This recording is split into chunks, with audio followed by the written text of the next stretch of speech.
The Harrison family boardroom hadn't changed in 20 years. Same mahogany table, same leather chairs, same oil painting of my grandfather looking down at us with stern disapproval. I sat quietly at the far end, watching my father pace the room like he owned every molecule of air in it. Which technically, he did. Harrison Technologies needs fresh blood, he announced, hands clasped behind his back. New investment, new ideas, new leadership for the next generation. My older brother, Marcus, straightened his tie, already smirking. My younger sister, Sophia, tapped her manicured nails against her tablet, pretending to take notes. I kept still, my proposal folder unopened in front of me. That's why, Dad continued, I'm opening up shares in the company. Family only, of course. But, he paused for effect, you'll need to bring something to the table. We're talking serious investment. 7 figures minimum. Marcus raised his hand like we were still in grade school. I've already liquidated my tech stocks, Dad. I'm ready to put in $2 million. Excellent. Dad beamed. That's the kind of initiative we need. Sophia jumped in. James and I have discussed it. We can match that from our hedge fund returns. Perfect. This is exactly what I'm talking about. Real money, real commitment. Then all eyes turned to me. Alexandra Harrison, the middle child, the quiet one, the one who'd walked away from the family business 5 years ago to find herself. At least, that's how they described it. I cleared my throat. I'd like to present a proposal for modernizing our supply chain. And, Alex, Dad cut me off. We need actual capital, not ideas. How much can you invest? I met his gaze steadily. My current liquid assets are around $800,000. The room filled with poorly concealed snickers. Marcus actually rolled his eyes. Oh, sweetie. Sophia cooed with fake sympathy. This is a big kid's game. Maybe sit this one out? Dad's face hardened. We need someone with actual money to invest, Alexandra. Not whatever you've scraped together from your little consulting work. I didn't tell them about the other $50 million in assets I'd accumulated, or about the negotiations I'd been quietly conducting with Summit Industries, Harrison Tech's biggest competitor. I just nodded, gathered my things, and stood up. I understand. Thank you for the opportunity. Alex, Dad called as I reached the door. Maybe in a few years, when you've built up some real wealth. I closed the door quietly behind me. 2 weeks later, I sat in my real office, the top floor of a downtown high-rise, watching the morning news unfold on multiple screens. The headline scrolled across each one. BUREING, Summit Industries, NNOUNCE, NNEU Aluminiership. My phone started buzzing immediately. First Marcus, then Sophia, then a stream of notifications from family members and business contacts. I ignored them all, focusing instead on the live feed from Harrison Technologies' lobby security camera. Amazing what access you can get when you own a company's main competitor. Dad had just walked in, his usual coffee in hand. He stopped at the reception desk to check messages, glancing up at the lobby TV where the story was playing. I watched as my professional headshot filled the screen, followed by the announcement.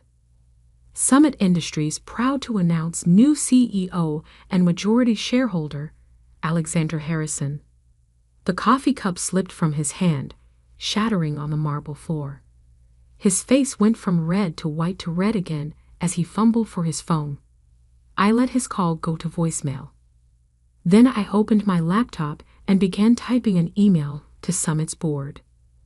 Ladies and gentlemen, as discussed in our previous meetings, Phase 1 of our expansion plan begins today. The first target: Harrison Technologies' main semiconductor contract with Maxwell Corp. They won't see us coming. They never did. Best regards, Alexander Harrison, CEO, Summit Industries. I hit send and leaned back in my chair, looking out over the city skyline. In the distance, I could see Harrison Technologies' headquarters, the building I'd grown up dreaming of running someday.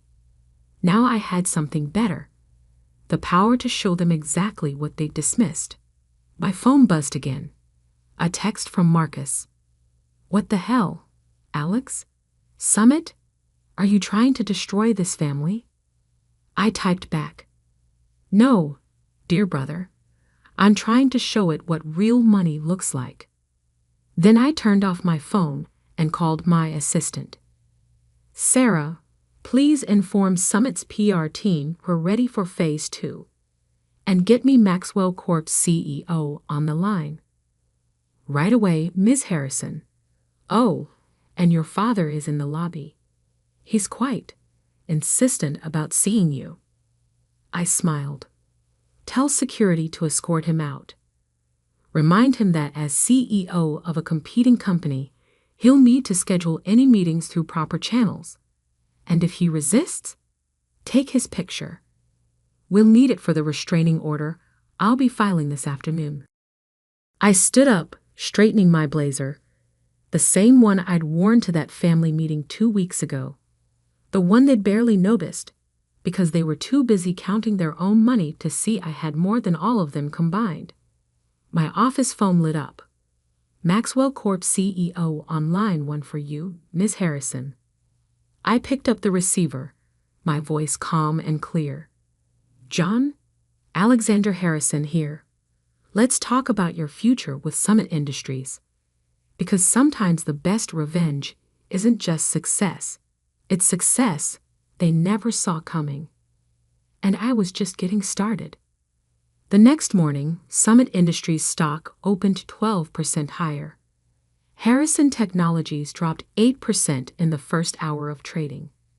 I watched both numbers from my private conference room while reviewing the Maxwell Corp contract, now exclusively Summit's, thanks to a late-night negotiation that cut Harrison Tech out of their biggest semiconductor deal. My assistant's voice came through the intercom. "Ms. Harrison, your sister Sophia is here. She doesn't have an appointment, but let her in." I closed my laptop. This should be interesting. Sophia burst through the door in designer heels and barely contained rage. "What are you doing, Alex? First Summit, now Maxwell? Are you trying to destroy everything Dad built?" I gestured to the chair across from me. "Please sit. You're making my security team nervous." "Screw your security team." But she sat anyway, smoothing her silk blouse with trembling hands. "Marcus is having a meltdown. Dad hasn't slept. Mom keeps crying about family loyalty." Fascinating. I pulled up a document on my tablet. "Speaking of loyalty, let's discuss Harrison Tech's new partnership with Vision Electronics, the one you and Marcus pushed through last quarter." She froze. "How do you know about that?" "I know everything, Sophia, including the fact that Vision is 3 months away from bankruptcy. Their financials are a house of cards, and you tied our family company to them because their CEO promised you and Marcus personal kickbacks." That's not. I have the offshore account records." I turned the tablet toward her. "Would you like to see them?" The color drained from her face. "You can't prove anything." "Actually, I can. Summit's forensic accounting team is very thorough. In fact, they're preparing a full report for the SEC right now. You wouldn't dare. We're family." "Family?" I leaned forward. "Was it family when you and Marcus convinced Dad I wasn't worth including in strategy meetings. When you mocked my little consulting work while I was building a billion-dollar portfolio. When you systematically pushed me out of every decision because you thought I wasn't smart enough, rich enough, or ruthless enough to play in your league. She stood up so quickly her chair toppled backward. What do you want? Simple. Harrison Tech cuts all ties with Vision Electronics immediately. You and Marcus resign from the board, citing personal reasons. In return, those financial records never see the light of day. That's blackmail. No, dear sister, that's business. I opened my laptop again. You have until 5 p.m. to decide. After that, the SEC gets an anonymous tip. Dad will never agree to this. Dad doesn't have a choice. Summit now owns 30% of Harrison Tech's supplier network. One phone call from me, and your production lines stop tomorrow. She stared at me like she was seeing me for the first time. Who are you? I'm the sister you should have been paying attention to. I pressed the intercom. Sarah, please show Ms. Harrison out. And send in my M and a team. We have a busy afternoon ahead. After Sophia left, I pulled up the family photo from last Christmas. The last time we'd all been together. Me in the background, quiet, watching, planning. Them in the front, loud, confident, completely unaware that I was about to change everything. My phone buzzed. A message from Marcus. Whatever you're planning, stop. We can talk about this. I typed back. Like you talked about the Vision Electronics deal. Check your email. You have 4 hours. Then I opened the file marked Phase 3 and began reviewing the next step in Summit's expansion. By the time my M and a team arrived, I had already identified 3 more Harrison Tech contracts ready for acquisition. Because this wasn't just about revenge. This was about showing them exactly who they'd underestimated, and I was just getting warmed up. The afternoon news would announce Summit's latest acquisition, a small but crucial chip manufacturer that supplied 40% of Harrison Tech's components. Dad would see it during his usual 3 p.m. coffee break, the same coffee he dropped this morning.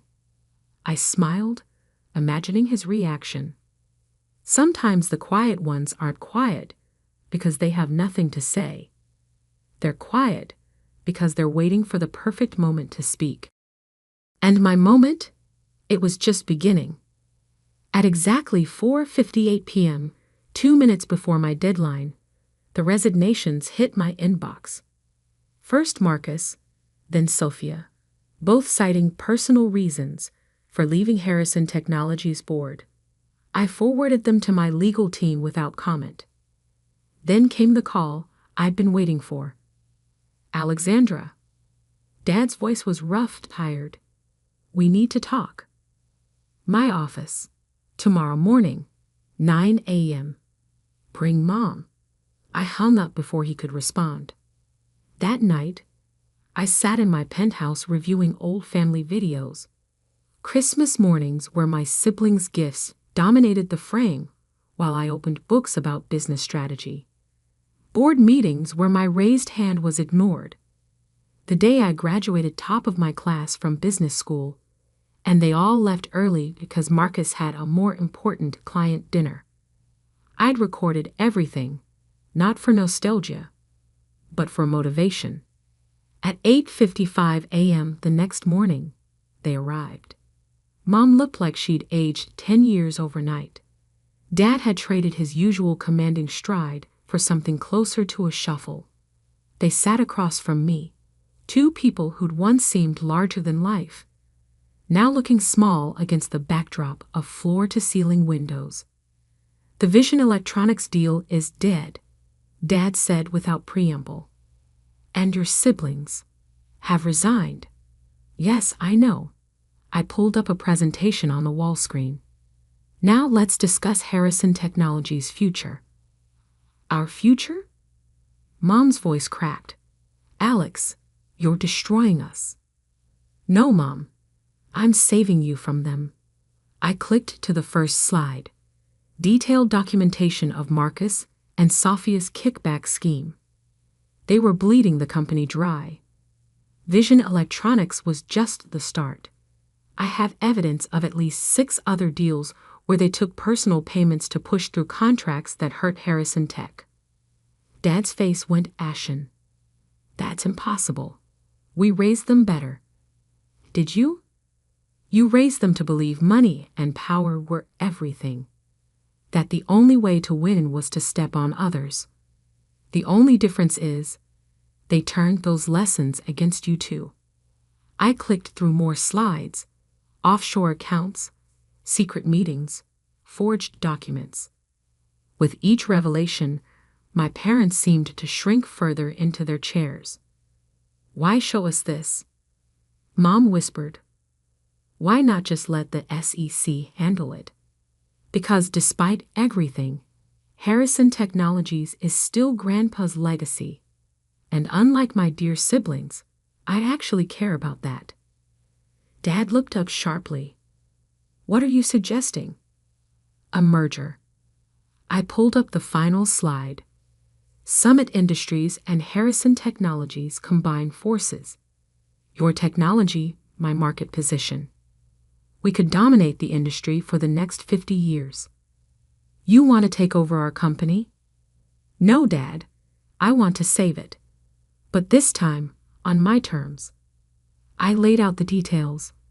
A fair stock exchange, guaranteed positions for loyal employees, and a new board structure that would protect both companies' interests. And if we refuse, Dad's voice was quiet. Then tomorrow morning, these documents go public. Harrison Tech's stock crashes.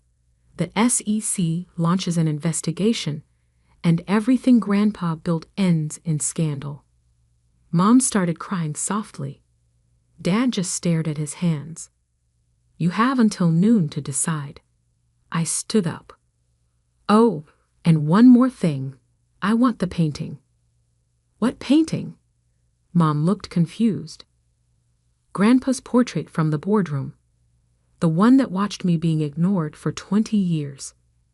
I think it's time he had a new view. At 11:58 a.m., they signed the merger agreement. By 1 p.m., the news had hit every major financial network. Historic MERGER, Summit, and Harrison Technologies, JOIN, FORC. That evening, as maintenance crews hung Grandpa's portrait in my office, I received 3 text messages. From Sophia, I hope you're happy. You've ruined everything. From Marcus, this isn't over, Alex. From Mom, we never saw you. I'm so sorry. I responded only to Mom.